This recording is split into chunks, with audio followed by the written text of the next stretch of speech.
Hello, everyone, and welcome to another episode of Around the Tabletop with Blue Hand Gamers. This week we played Dice Forge. It's a fun 2 to 4 player game that takes approximately 45 minutes. This game has a Board Game Geek weight of 1.97 and is overall ranked for them at 342. This game is a control your luck by forging your own dice and gaining gold and gems to actively quest for rewards and collect honor. It was a lot of fun playing this game, and I'm gonna start off by asking these guys some questions. Brian, what was your favorite thing about Dice Forge? The definitely like the dice building part, because that was a unique thing. I don't think I've ever played a game that quite had that, and kind of getting to make your own decisions with that, not just like when you play like deck building games. A lot of times you only have 5 choices, and this one it was a lot of choices. Like, that was very cool. I thought that was pretty cool myself. It was something very unique that I've never ran into. Generally, dice and me don't get along, but I thought that was a cool aspect of the game. Yeah, dice usually don't like me either. Cymrych? I love the Dice Forge aspect of it, how you get to make your own dice, like Brian said.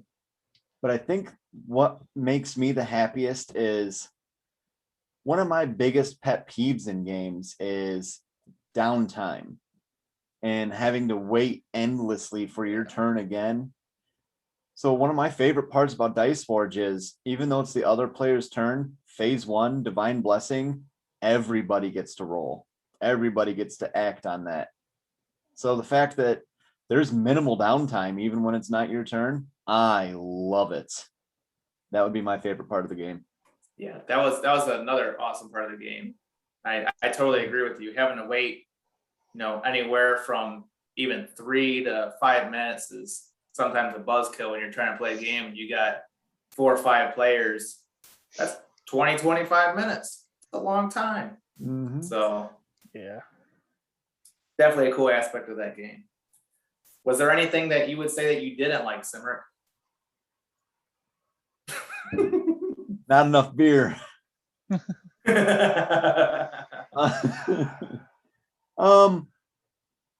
I think my only complaint about Dice Forge is honestly one of its strongest aspects as well. It's really kind of simple.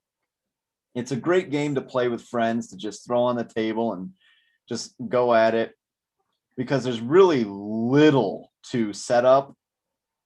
Learning the game, it's a fairly simplistic game, but because it's so simple, yeah, you've got endless combos for your dice that you can forge together based on what you want to roll, what you want to try for. But there's really not a lot of depth there. And that would be my only drawback. I would agree with that. I tend to like some simple games, so I can see the positive and negative side of that. I like some simple things because it's easy for you to whip out and for people to grab onto pretty easy, and they can just start playing along without having to walk them through tremendous lengths of how to play, right? So that's the good part of it.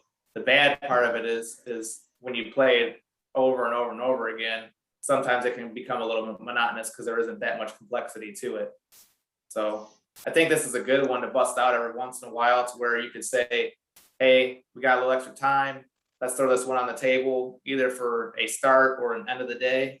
Yeah. I think that would make a good game. I think a good warm-up Brian, game. what do you think? I think that'd be a good warm-up game, kind of, because it's kind of simple. It can be quick too. We've kind of burnt through that one game. I think my biggest thing would be, I know that there are some options, like replayability is my thing, whereas you kind of have at most 2 options on like where you can put cards. Like, you had the beginner and advanced cards. That's kind of it. I'm sure that's something that get expanded on. You know, if this does well enough, they get to put out a bunch of expansions. You get a much larger card pool that could help it out. That's the only thing I think that I didn't really like, is that you're kind of, even with the expansive options, playing a second or third game like in a day, you end up running out of those options pretty quick. Yep. And speaking of, expansions, that was something that I did get to talk to some people about today on Facebook. Was one guy was telling me that the expansion for the game is fantastic. He said that the expansion allows you to either delve into a labyrinth and you get to gain honor by going down that way and questing, or you can gain honor by selling your gems to either the light or the dark side and devoting yourself to one side and gain more honor that way. So I think that adds a little bit more depth to the game. What do you think? Definitely sounds like it would. The maze makes me curious because it's got real the game's got real Greek mythology base. There was a minotaur that you could fight on one of the cards I think it was on the base part of the game. That's in Greek mythology. That's who was at the center of the labyrinth. I think Theseus had to fight. Maybe I don't know what they would do as far as that goes, but that would be definitely cool to see. Yeah, that would be cool to see. Cymrych? I'm a little rusty with my Greek mythology, but I think you're right. I believe it was Theseus. Because Odysseus was the one that fought the Cyclops. Yeah, it could also be Perseus. I don't remember which one it is. It's one of the yeses. Aren't they all, though? Pretty much. No, I'm Phil definitely trained him, whoever it was.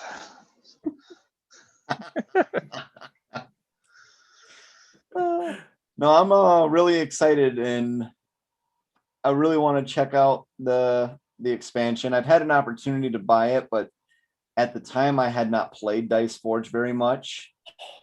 So I decided not to get it until that point where I was more familiar with the game and have played it more. I personally, I don't like to go out and buy everything there is for a game before I'm familiar with it. I like to build up that familiarity first. But from everything that you've told me and from what little bit I know about the expansion, it looks wonderful, and I do want to give it a go. Yeah, that's something that as soon as I started hearing people talk about it, I was like, we might have to keep our eyes peeled for that one. Was it already released, or is it an upcoming release that people are seeing, or? It's already released. It is? Okay. Yep. So, what do you guys think about the Board Game Geek weight of this game being 1.97? Do you feel like that's an accurate rating of this?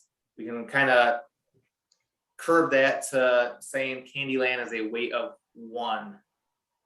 So, Cymrych, I'll start you on that.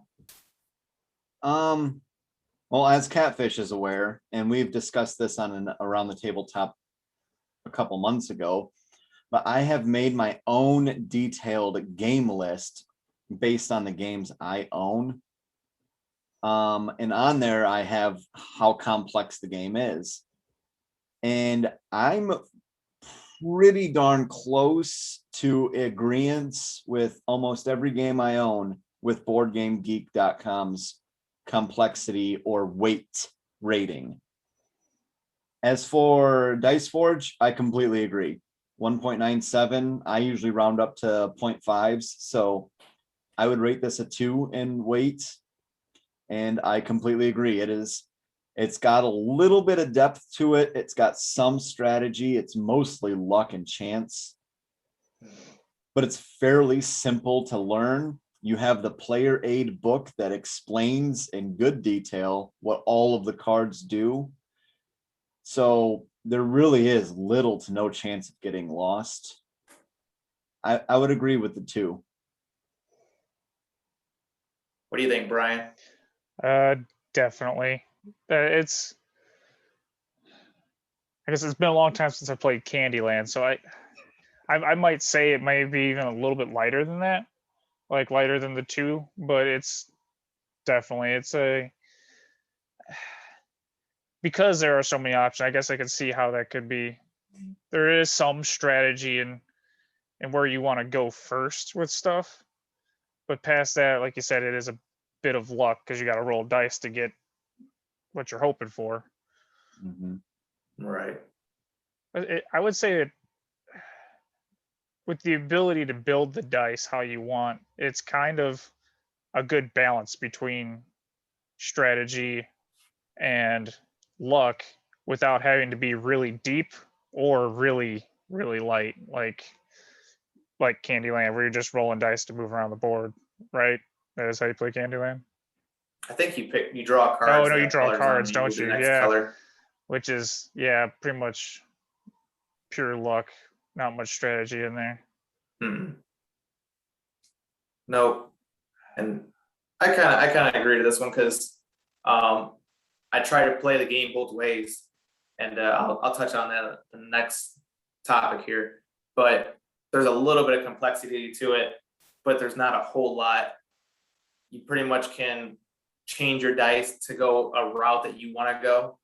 If you're wanting to go more honor, you're wanting to go more gem heavy, you could go more dark heavy, more sun heavy. You could go more coin heavy. So, I mean, you can kind of change your strategy a little bit to how you want it to be.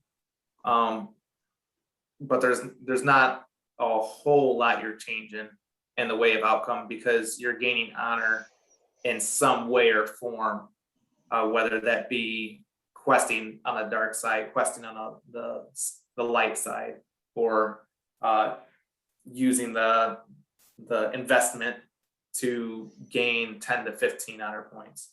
And then with that being said, what was your strategy to win? Brian, I'll start with you. Oh boy. Okay, so what was my strategy? I guess early on, I was definitely like, building up Coinbase so that you can get stronger sides and roll, have stronger rolls. And then late game, it was definitely do something to generate enough, whether it be sun shards or moon shards, to go after the high point value cards, even if they were blank ones, because that can't remember. Oh, it was like a flaming skull skeleton soldier that was worth like 12 points or something like that, but cost 4 moon shards, I think. So it was kind of just making sure I could build up enough to do that over and over again and clear that out. So early game, buy, save up, build up money somehow. There's lots of ways to change your 1s to 3, 4, 6, stuff like that. And then late game is definitely transition to things that give you lots of your victory point. Yeah. Seemed to work. Yeah, my strategy the first time around was to just go coin heavy. I mean, I was super coin heavy, but at times I was trying to hit the 12s. And I should have bought a storage, and I didn't buy a storage because I didn't want to bump anyone and give anyone any free rolls. So I ended up putting a foot in my own ass because I had pulled off on gaining money, and that's all I was getting was gold. And I was already at 12, so I was just sitting there wasting money for like 2 rounds. So kind of hurt me a little bit. But then the second time, I'm sure you guys noticed that I ended up switching, and I was going very sun shard and moon shard heavy, and was questing very, very heavy. So I was like, I'm just gonna gain points this way. And then y'all both smoked me both times anyway, so it don't matter.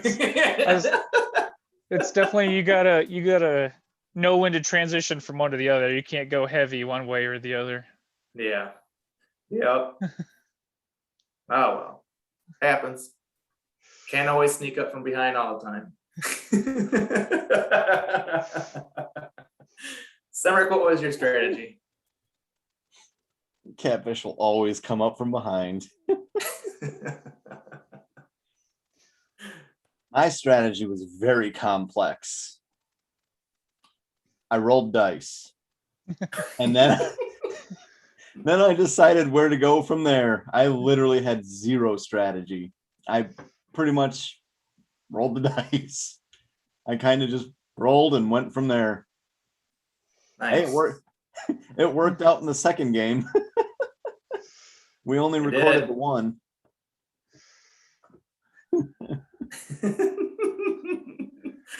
Think you were whispering, licking your dice's ear for a little while.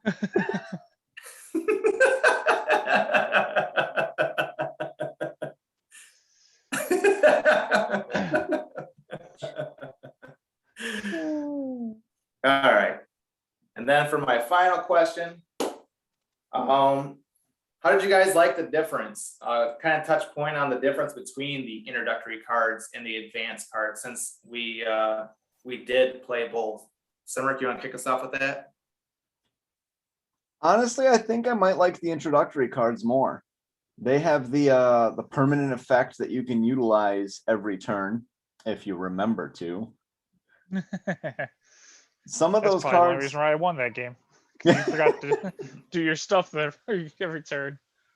I haven't edited the video yet, but depending on how many times I forgot, I very well could have possibly won, but I didn't. But I like the introductory cards because they have more of a streamlined style. Like you have the permanent effect cards and all the other cards that are not part of the advanced cards still get filled in by the introductory cards, which allow some pretty cool die faces like 3 times and the copy. But the more advanced cards also brought in their own styles of play, because then you have the autonomous effects, such as the boar's heads, where it brings in all new like features, all new styles of rules and gameplay. So even though I thought the introductory cards were a little more streamlined, I really enjoyed the more advanced cards as well. I did too. I enjoyed the introductory cards. I also enjoyed some of the more advanced cards, but overall, I think next time we play, we should do a combination of all the cards that we enjoy. Ooh. And we should randomize them around the whole table instead of just doing, we're going to put this one on this side and this side. We'll pick which ones we like, randomize them across, and just have a little fun. The most beautiful thing about owning a board game is it is entirely up to you if you want to make house rules. My favorite part of any board game rulebook, Cthulhu Wars, specifically says you are the owner of this game, so if you don't like the rule, change it. And even though Dice Forge specifies where those cards are supposed to be placed, like you said, just for the heck of it, we can always just randomize it and put them wherever we want. I like it. Right. Yeah. Could be like you could have them. We could even flip them upside down, so you wouldn't even like if it doesn't have a. So it could be like truly random. That'd be fun. That I would that like would that. that would get rid of my very minor complaint of replayability. Just like shuffle the whole stack together and put 3 in each one or 4, depending on how many people you got. That would definitely be. You guys said exactly what I was going to say. I think I actually liked the introductory one better, but I think if we combine them, because like the permanent effects, that was definitely probably a big reason why I was able to win the first game, because I was able to roll. I mean, all I had the whole time was rolling an extra die, but it has extra resources every time, Right. whether it be your gold or sun shards, moon shards, because heaven forbid I actually roll the victory points that I don't think I did like at all that whole game. But yeah, making it much more chaotic does sound a lot of fun. Yeah.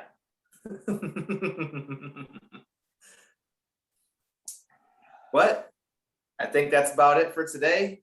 It's a little bit from all of us from Blue Hand Gamers about Dice Forge. I do want to say thank you, everyone. We are at 75 subscribers on YouTube. That's awesome. Got 24 more to go. When did I learn to count? That's why I can't roll dice. Oh man. Got 25 more subscribers to go till we hit our goal of 100. We did hit the big old 200 across the rest of the platforms on Instagram, Twitter, and Facebook. We're still edging our way up on TikTok, so we'll get there. Still exploring that a little bit more. But if you guys like what you see, like and subscribe, show us some love, and we'll see you next time.